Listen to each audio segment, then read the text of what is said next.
Morning, everyone.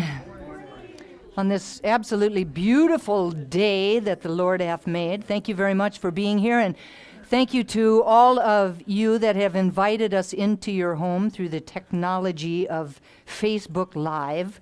How exciting is that? Facebook Live.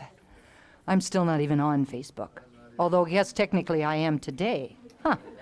Imagine that. Is there anyone who is here for the very first time? Yes. So for those of you that don't know me, I am Reverend Dusty Ripplemeyer, and I have the extreme pleasure and privilege of being the spiritual director of this amazing community. We are part of a larger organization of centers throughout the world, 750 of them or so, and larger organization is called Centers for Spiritual Living, and we follow the teachings of Ernest Holmes. Now, Ernest Holmes never really wanted to have a church. He didn't really think that he wanted to have a religion. But what it was for him was a philosophy and a way of life. And so he went back into time and took all of the sage wisdom and all of the faith traditions and all of the wisdom of philosophers from the beginning of time, and he just distilled it all into this particular teaching. Now, we believe that there is one God, and that one God is within us and surrounding us, that one God is benevolent and loving, not some God outside of ourselves that's doling out punishments or rewards at whim, but really some one that really wants to give us the kingdom of heaven on earth. We also believe that God is a creative energy, and that since we were created in its image and likeness and not the other way around, that we too have that ability to be creative, that our words have power, that we create the experiences of our lives, and if we're not happy with that experience of our lives, we were the one that created it, so we can recreate it by simply changing our minds. So we're very happy that you're here today, that you've included us in your day, and that you've joined our community. Thank you again. The reading for today is from the Dalai Lama. He says, "Our world is increasingly interdependent, but I wonder if we truly understand that our interdependent community has to be compassionate. Compassionate in our choice of goals, compassionate in our means of cooperation and our pursuit of these goals. Compassion affirms the principles of dignity and justice for all. From the Buddhist viewpoint, all things originate in the mind. Real appreciation of humanity, compassion, and love are the key issues. If we develop a good heart, whether the field is science, commerce, or politics, since the motivation is so very important, the result will be more beneficial. With a positive motion that takes account of other people's interests as well as our own, our activities can help humanity. Without such a motivation, our actions are likely to be detrimental. This is why compassion is so very important for humankind." So it is. So welcome to those of you who may have just arrived in the sanctuary. The theme for the month of August is love, compassion, and caring, and my talk title today is Moved by Compassion. Now, a couple of weeks ago, we began a conversation about compassion. Today, we continue that conversation, peeling away more of the layers surrounding it and dropping into a deeper awareness of how to powerfully bring it into our lives and into the lives of our families, our friends, our communities, and beyond. The underlying idea around this talk is that there are a number of reactions that we may have when someone, whether we know this someone or not, but that we may have when someone is experiencing some kind of a crisis. Now, these various reactions can range from apathy to sympathy to empathy or to compassion. Apathy is a lack of feeling or emotion or interest. It is a state of indifference or a suppression of the emotions such as concern or excitement or motivation or passion. An apathetic individual has an absence of interest in or a concern about the emotional, social, spiritual, philosophical, or physical life of other people or of the world. Apathy is the most negative of our reactions that we could have, because it is a way of not caring about what happens to other people or to animals or to the planet. Sympathy is an awareness of and an acknowledgement of the distress in others. It is saying, I see you and I feel sorry for your plight. Now, there is, however, inherently some emotional distance in sympathy. We're not experiencing the pain for ourselves, but rather simply saying, isn't it sad that the person is having such a hard time? The caution needed with sympathy. Are you having it for me right now? The caution that's needed with sympathy is that it can often dip into pity. And pity will be felt as a very negative emotion. It is an emotion that can tend to dehumanize or even belittle. It can even carry with it a dose of superiority in which we have a desire to problem solve or to rescue the person as though they needed to be fixed or that they needed to be rescued from their pain. Now, I'm not saying that I'm really having trouble with that word this time. That sympathy is something that we shouldn't have or that we shouldn't express, but we should be very aware of our motivation behind it. Empathy takes things a little deeper. It is the ability for us to experience for ourselves some of the pain that the other person might be experiencing. Empathy is being emotionally moved by someone else's experience. With empathy, we acknowledge our shared experience of our humanness, of this journey in human form. We understand that we all feel grief or pain at some time or another. We don't need to have experienced exactly the same event, but we do need to have an ability to imagine how they must be feeling in that particular moment. Empathy is a vicarious experience. It's allowing ourselves to become tuned into another person's emotional experience. It is saying, I feel what you feel. Now, the ability to stand or to walk in another person's shoes is empathy. For example, many of us have experienced some kind of loss in our life, whether it's been a parent or a child or a sibling or a friend. Or perhaps some of us have lost a home in a natural disaster, or we've lost a job that we absolutely love, or we lost a sense of health and wholeness when we received a diagnosis. Now, if we learn of someone who is now experiencing a similar event, and we remember what it felt like, then we are able to imagine what they must be feeling like.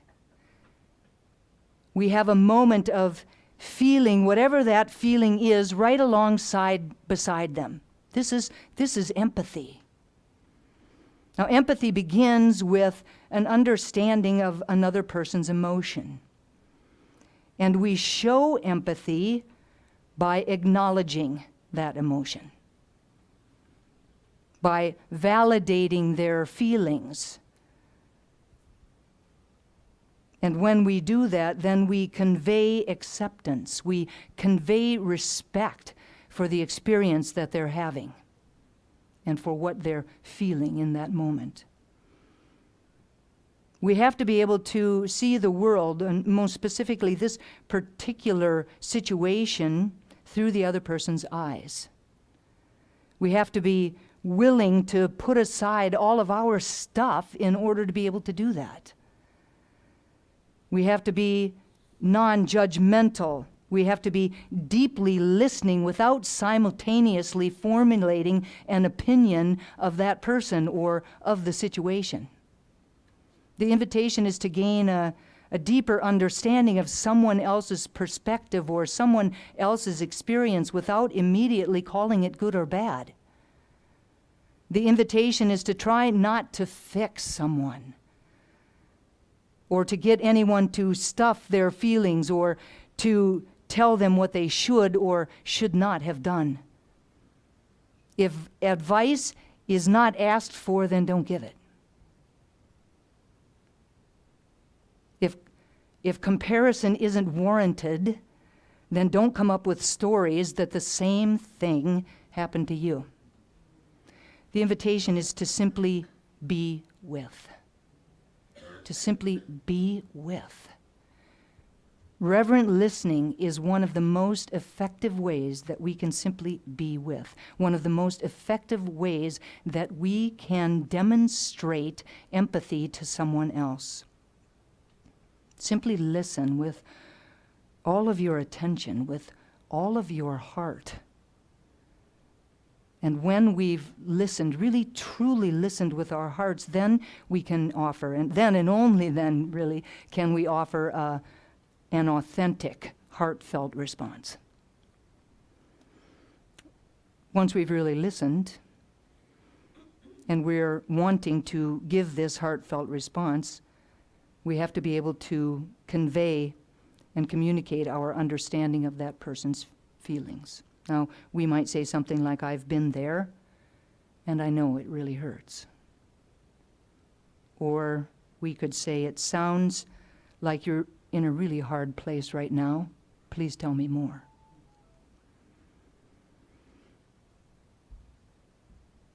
The truth, however, is that just listening isn't going to build a bridge between us. That we really have to be willing to open up emotionally. Being willing to do that is not always so easy, but even though it is difficult, when we are able to do that, we deepen the connection that we have with someone else. Now, empathy it's a two-way street. It's about sharing vulnerabilities, about being willing to listen to and to share our inner landscape. Who are we really? To really be able to share that with another person. Brené Brown says, empathy is a skill that can strengthen with practice.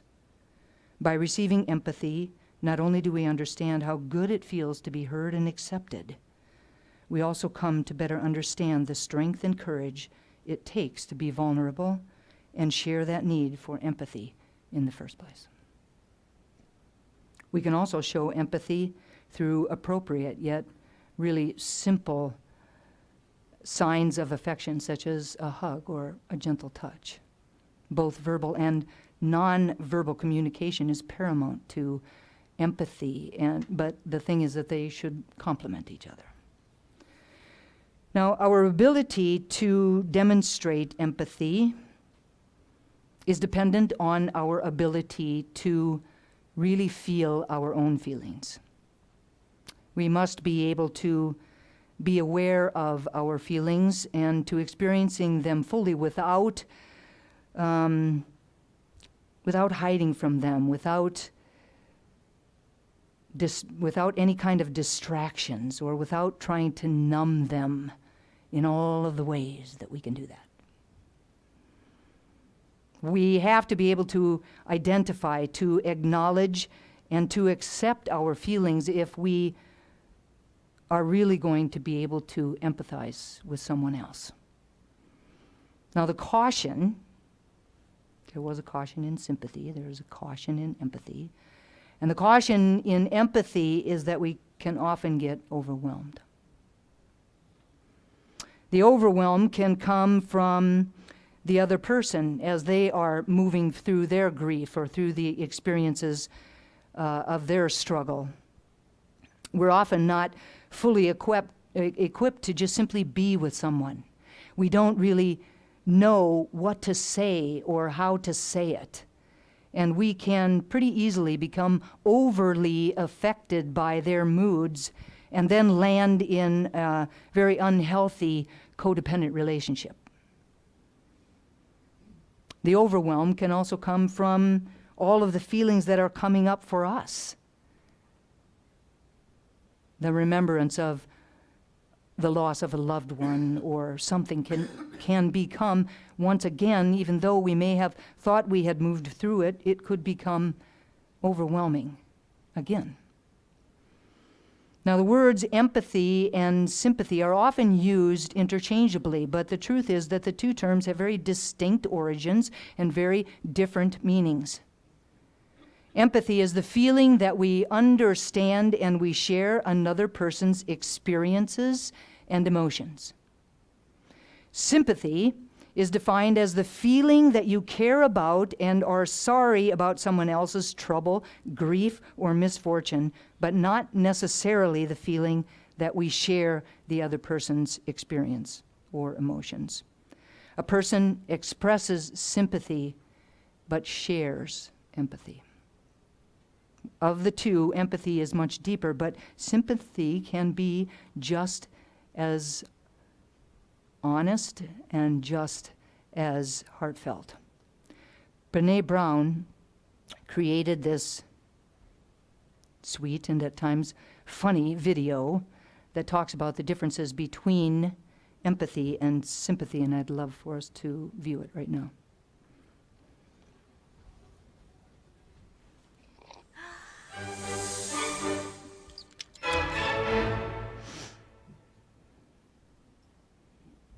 So what is empathy, and why is it very different than sympathy? Empathy fuels connection. Sympathy drives disconnection. Empathy, it's very interesting. Teresa Wiseman is a nursing scholar who studied professions, very diverse professions where empathy is relevant, and came up with 4 qualities of empathy. Perspective taking, the ability to take the perspective of another person or recognize their perspective as their truth. Staying out of judgment, not easy when you enjoy it as much as most of us do. Recognizing emotion in other people and then communicating that. Empathy is feeling with people. And to me, I always think of empathy as this kind of sacred space when someone's kind of in a deep hole and they shout out from the bottom and they say, I'm stuck, it's dark, I'm overwhelmed. And then we look and we say, hey, you climb down. I know what it's like down here, and you're not alone. Sympathy is, ooh, it's bad, no, you want a sandwich? Empathy is a choice, and it's a vulnerable choice, because in order to connect with you, I have to connect with something in myself that knows that feeling. Rarely, if ever, does an empathic response begin with at least. And we do it all the time. Because you know what? Someone just shared something with us that's incredibly painful, and we're trying to silver lining it. I don't think that's a verb, but I'm using it as one. We're trying to put the silver lining around it. So, I had a miscarriage. Oh, at least you know you can get pregnant. I think my marriage is falling apart. At least you have a marriage. John's getting kicked out of school. At least Sarah is an A student. But one of the things we do sometimes in the face of very difficult conversations is we try to make things better. If I share something with you that's very difficult, I'd rather you say, I don't even know what to say right now. I'm just so glad you told me. Because the truth is, rarely can a response make something better. What makes something better is connection.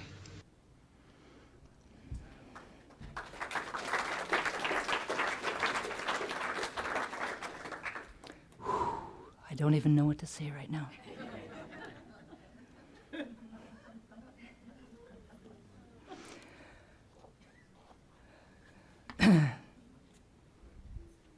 Moving on from empathy and sympathy into compassion. Compassion is a word that's used to express the same feeling as empathy. As with empathy, we understand the other person's pain. We're able to walk in their shoes. Yet when we feel compassion, we feel a desire to take action. Compassion is a deep awareness of the suffering of others, coupled with a desire to alleviate it. It takes a leap of imagination and a willingness for us to go beyond the borders of our experience and our judgments in order to be able to do this. Whatever action it is, this action, taking some sort of response, could be physical, or it could be something as simple and as subtle as energetically sending someone good wishes. Sympathy and empathy are aspects of compassion. The three are related, but they're not the same. So, for example, if we know someone who has experienced the loss of a loved one, then we may say to them, but don't tell John, I am sorry for your loss. We were told by someone not to say I am sorry. And it wasn't Ryan O'Neill.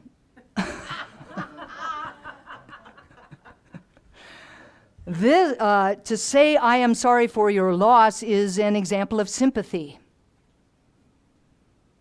Now, if we have experienced the loss of a loved one, and we can remember what that felt, then we are able to walk in their shoes. And from that space, it's possible for us to identify with our own personal experience and then to be able to relate it to the other person.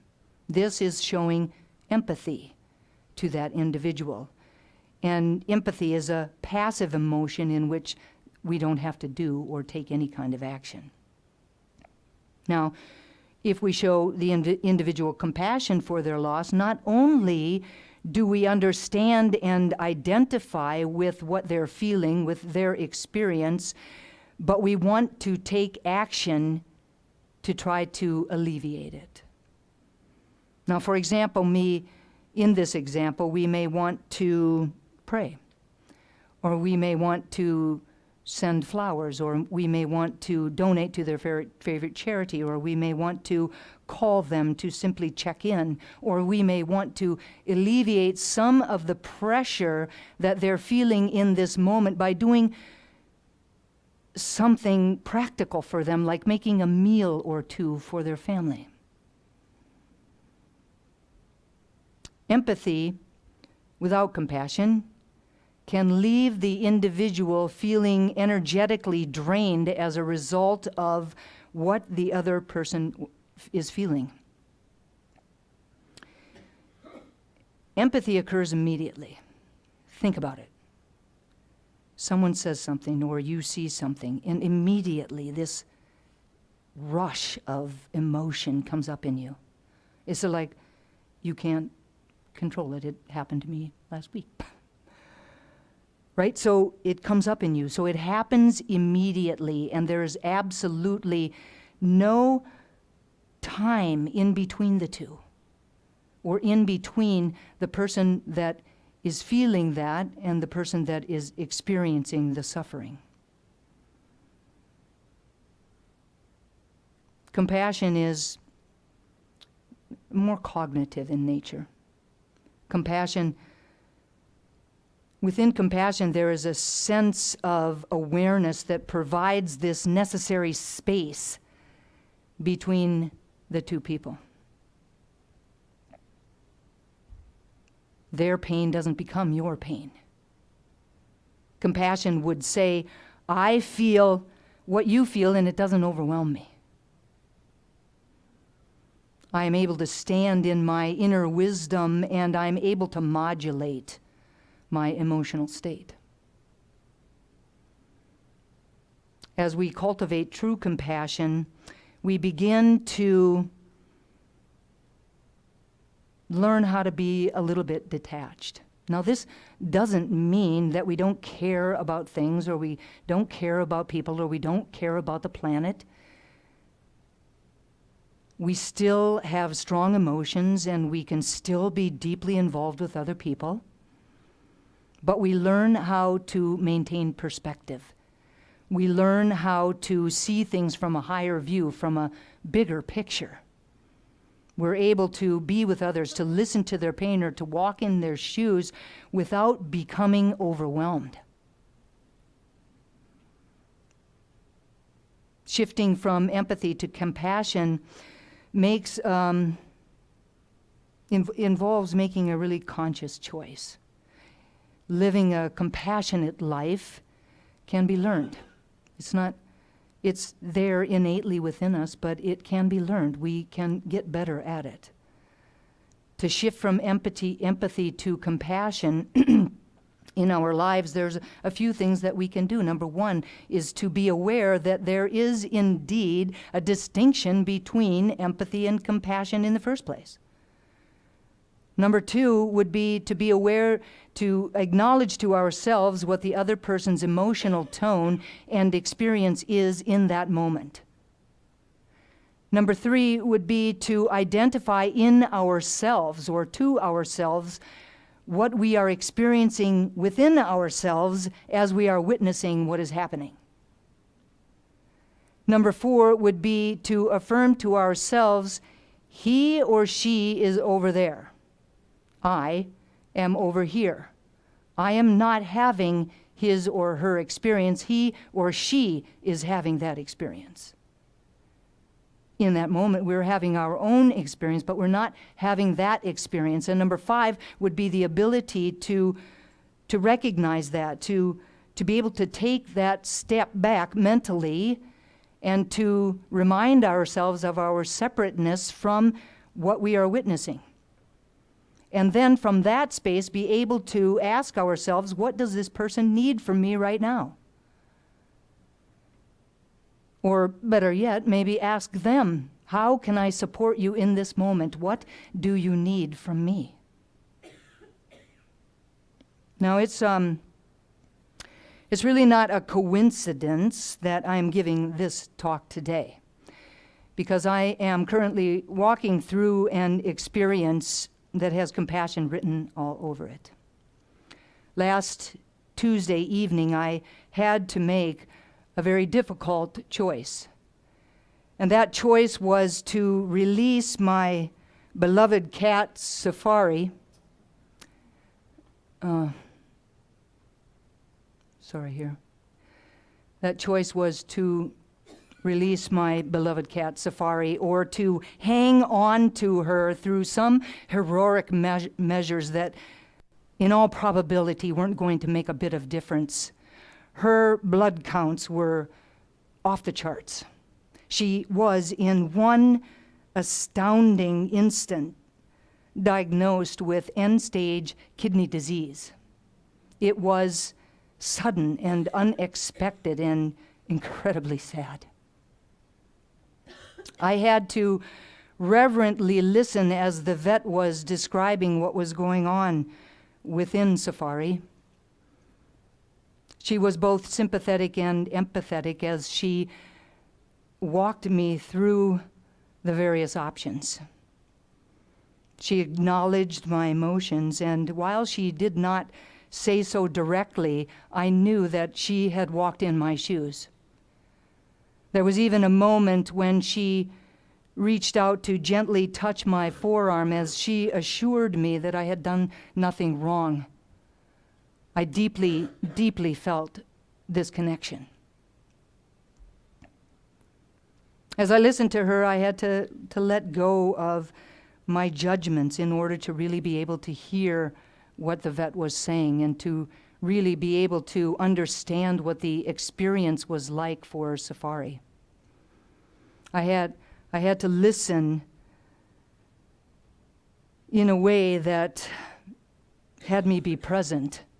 I had to let go of my own fears or my own desires. I had to open my heart to really be able to listen to Safari's body language and to be able to look through her eyes into the depth of her soul to see what was absolutely right for her.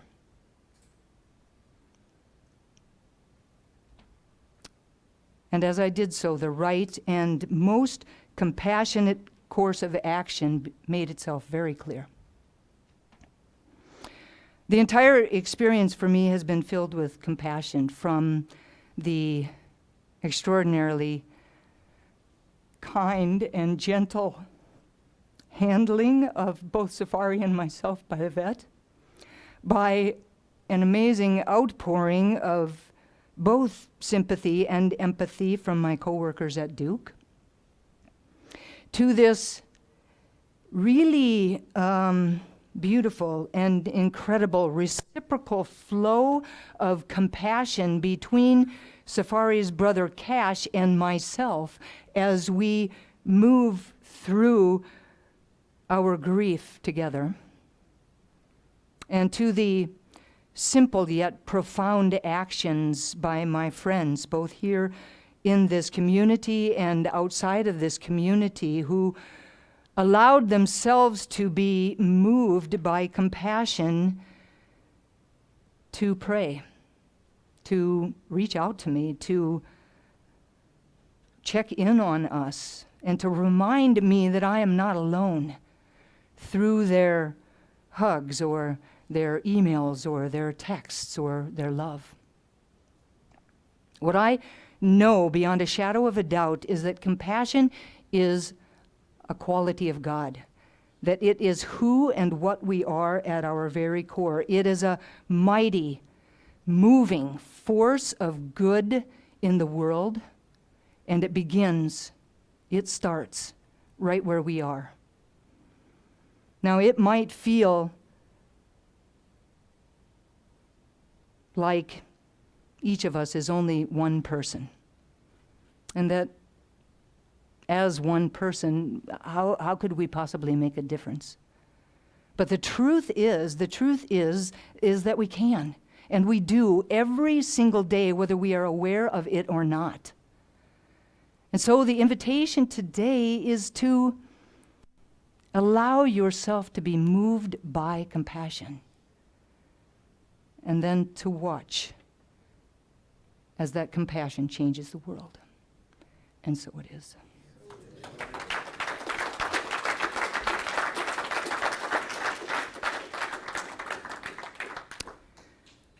So I just invite us to turn within.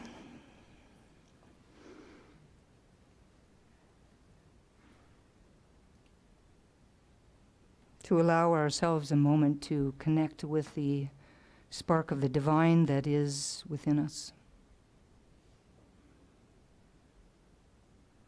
To allow ourselves to recognize that divine quality of compassion that is the very essence of God itself.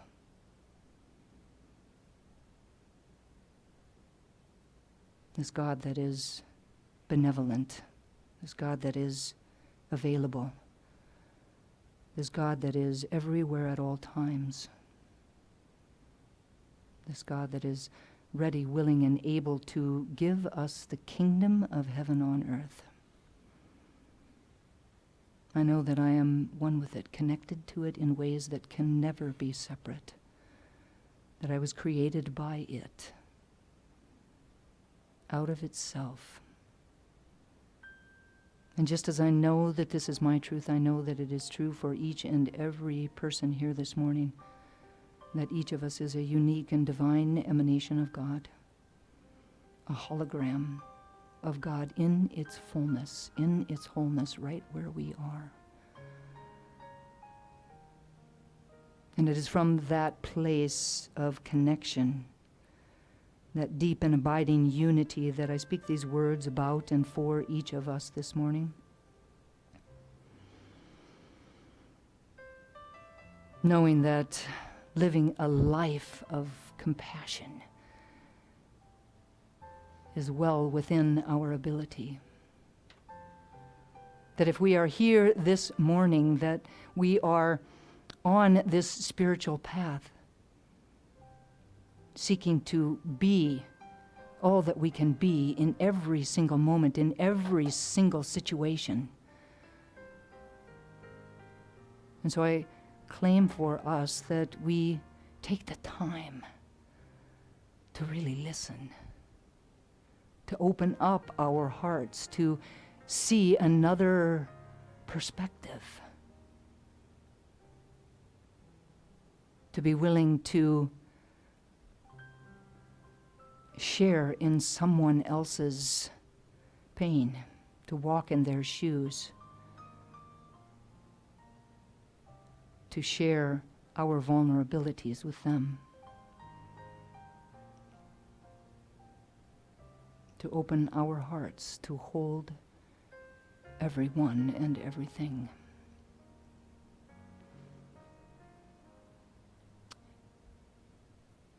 And I claim ease and grace for us around powerfully stepping into this way of living, knowing that as we do so, we change not only our own experience of the world, but the experience of the world for everyone. That truly together, one by one by one compassionate moment, one compassionate person, being moved by compassion, touching someone else, we change the world. It becomes a world that we love to live in. It becomes a world that works for everyone.